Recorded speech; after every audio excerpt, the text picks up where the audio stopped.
Dragilor, nu ne-am mai văzut de mult, dar astăzi este ocazia când stăm în această coadă spre ieșirea din București. Mergem spre Bulgaria astăzi. Și avem aici detalii de la GPS pentru a ajunge mai repede, însă nu vrem să trecem cu bacul astăzi, vrem să trecem pe podul prieteniei de la Giurgiu. Nu știu cât voi sta în această coadă, aici scrie că 19 minute, dar sperăm să fie mai puțin.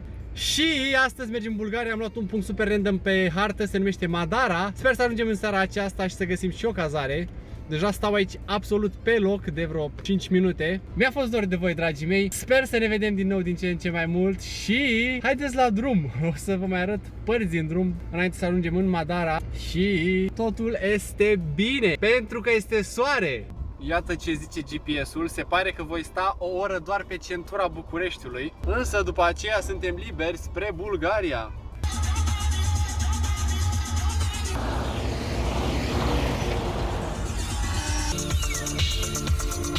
Să vă arăt centura Bucureștiului. Dragilor, am luat prima pauză după multe ore, sunt la Lidl în Giurgiu. Ne alimentăm cu niște mâncare. Iată că ne aflăm pe podul prieteniei dintre Bulgaria și România. Și probabil și vama mai în față.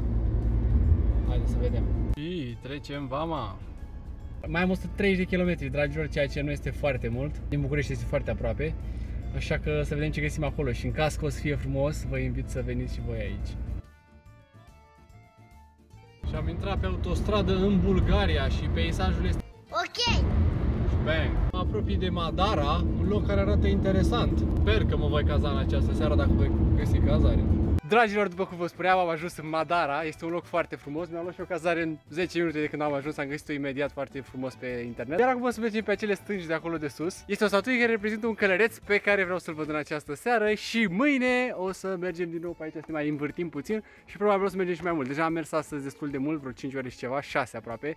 Așa că haideți să mergem la călăreț și ne vedem acolo. Dragilor, am ajuns în vârful dealului, o lumină foarte interesantă. Încă n-am văzut statuia, dar mergem acum spre ea. Scrie că mai sunt 7 minute. Aici este apusul care arată foarte bine, iar aici, chiar în spatele meu, sunt stâncile. Haideți să mergem către stânca călărețului și ne vom întoarce după aia spre oraș. Și bang! Dragilor, nu v-am spus, sunt accidentat la genunchi. Iar aceste scări mă vor rupe. Mai sunt și alte obiective turistice pe aici, la care voi veni mâine, desigur. Am și o piscină la cazare, deși cred că seara o să fie cam rece. O să încerc. Și scuzați muzica după fundal. Se pare că sunt manele bulgărești. Locul acesta îmi place chiar foarte mult. Are o energie chiar frumoasă. Și dacă ne așezăm aici pe bancă, o să vedeți călărețul. Este chiar aici, arătăm cu degetul, pentru că la școală spune să nu arăți cu degetul, dar ce contează? Bang!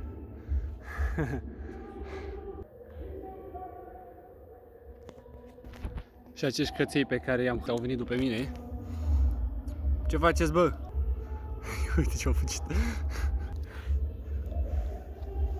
Frumoși căței.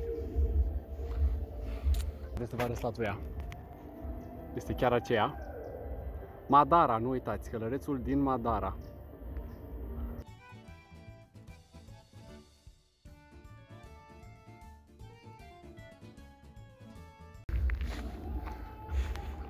Madara Rider. E frumos aici.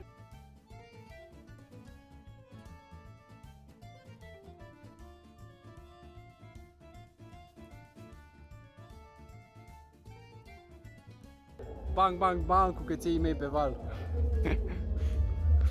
12 minute până la fortăreață, până la cetate, adică.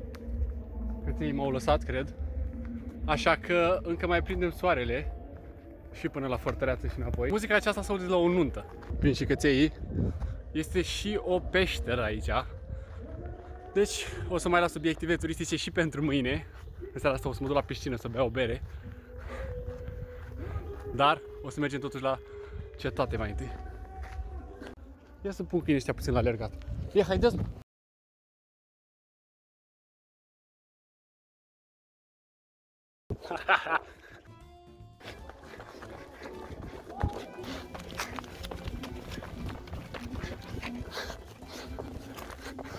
Haideți! Dawaj! Dobry wieczór!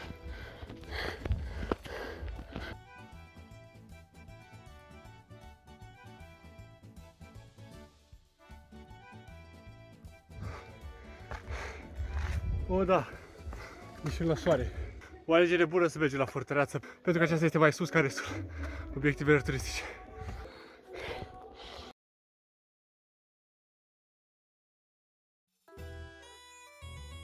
Acesta este orașul meu pentru seara aceasta. Să le fie de bine mirilor.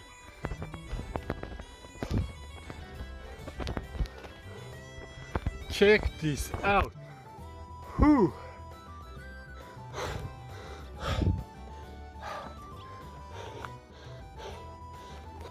Cea mai bună decizie din această zi să merg în acest loc.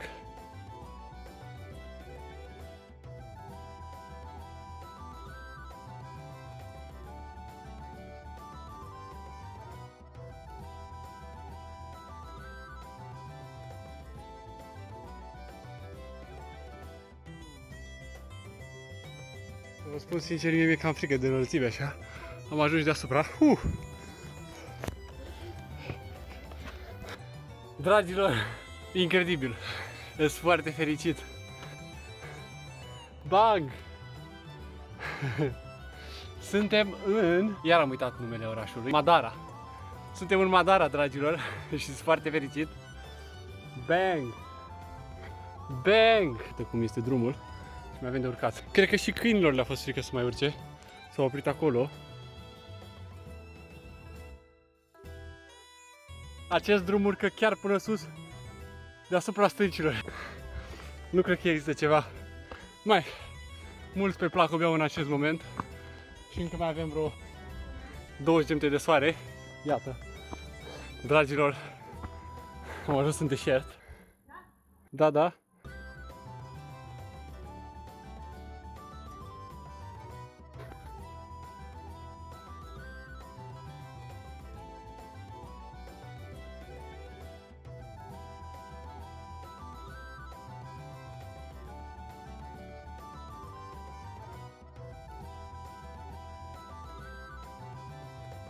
Cu gândul la faptul că astăzi o să mă plimb, nici nu am mâncat azi și nici nu am băut apă și-s rupt.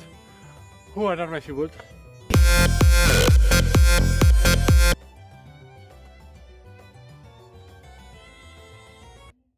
Aproape apus.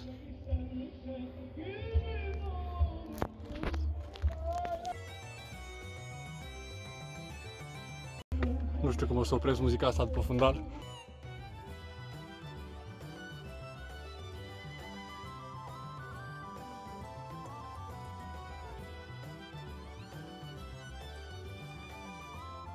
Asta vreau de la un obiectiv turistic, înălțime. Acest obiectiv se ridică la înălțimile așteptate de mine. Iată și acolo a fost cetate, ruine.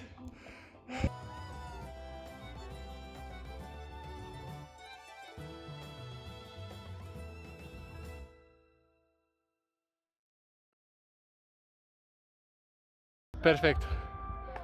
O, Doamne.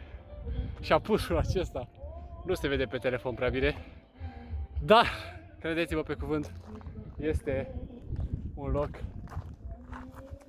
fenomenal. Dragilor, credeți-mă pe cuvânt, acest loc este fenomenal. Și în caz că v-a plăcut acest clip, mai mergem puțin încolo și apoi mergem către cetate. Oh, ce bine că aici nu se mai aude muzica.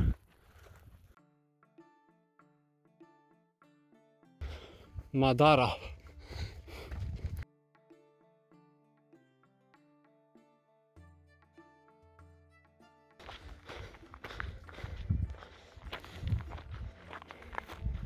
Bang, dragilor.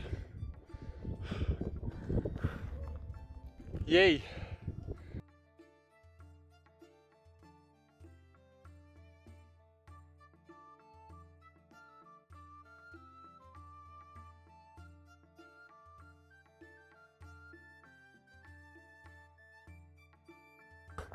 Și nu se termină, dragilor.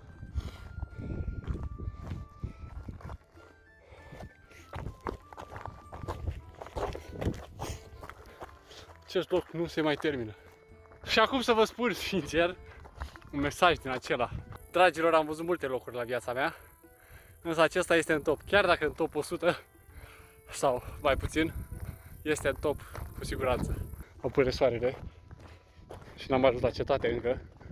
Mamă, și cât e încolo. Oh, e și o chestie pe acolo. Soarele a apus, foarte puțin mai are. Drumul ăsta cred că tot mai continuă și spre celelalte părți. Ultima strălucire de apus. Și s-a terminat. O să ne întoarcem să mergem și la cetate. Mâine, dacă mai am chef, poate o să vin din nou. Deși o să fie foarte soare ziua și dimineața la răsărit. Nu știu dacă o să mă trezesc neapărat. Vreau să vă spun că nimic nu preconiza ca această tură să fie perfect așa.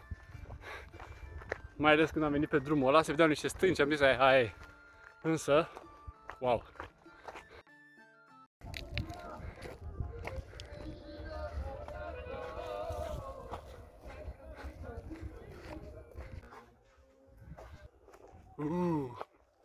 Drumul spre cetate este foarte ușor.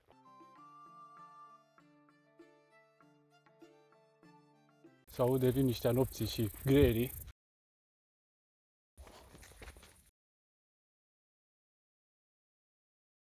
Ok.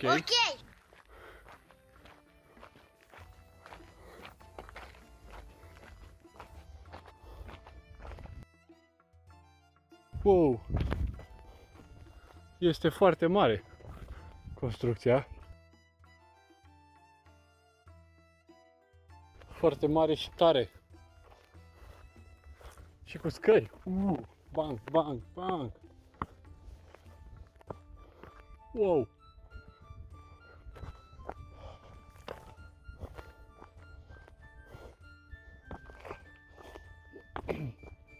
Și zidul cetății continuă.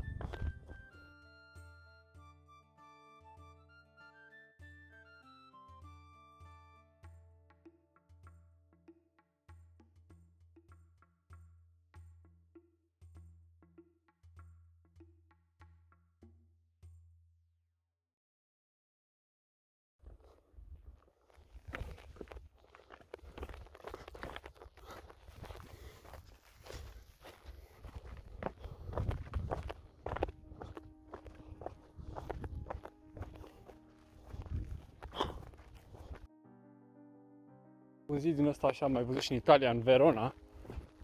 Foarte lung și acela, recomand și Verona.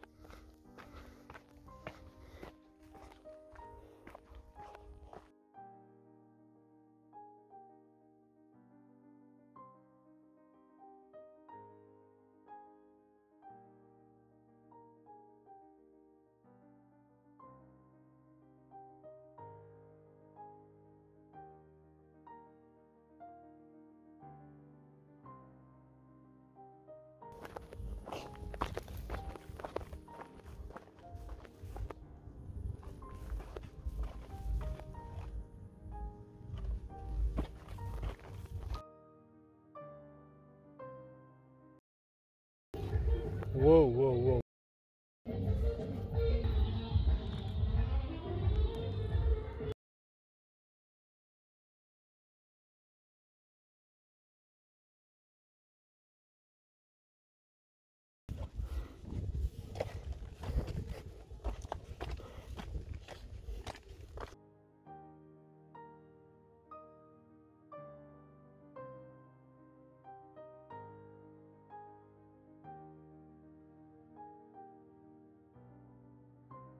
Iată cum este piatra asta crăpată aici în două.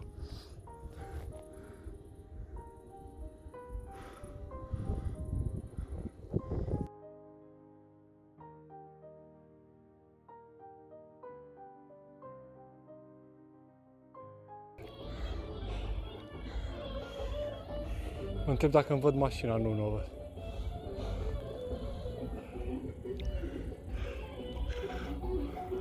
Aceasta a fost prima zi, dragilor. Probabil o să mai filmez puțin și la coborâre, însă așa se vede Madara și mâine o să vizităm și acel loc, care pare a fi tot un fel de cetate. Extraordinar construită și asta chiar îmi place foarte mult. O să revin imediat cu date după ce mă uit pe internet în ce an a fost construită și probabil și de ce. Dacă sunt oameni pe acest canal cărora le place muzica asta, aveți un loc unde puteți să veniți.